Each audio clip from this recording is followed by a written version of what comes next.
আমি একটা মামলায় একটা ডকুমেন্ট আছে যেখানে আছে বাদী পক্ষ আসামি পক্ষকে আমি 20 লক্ষ টাকা ধার দিয়েছি এবং সেই ডকুমেন্টের ভিত্তিতে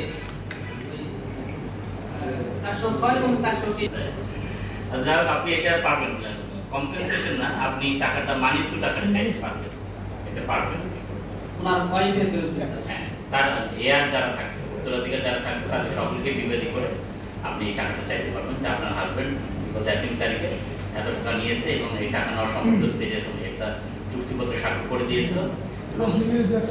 22 ডিসেম্বর তিনি মারা গেছেন। হ্যাঁ, যেহেতু আপনারা তার অংশীদার, এতে এই ইয়াটা দেওয়ার ব্যাপারে আপনারা বাধ্য,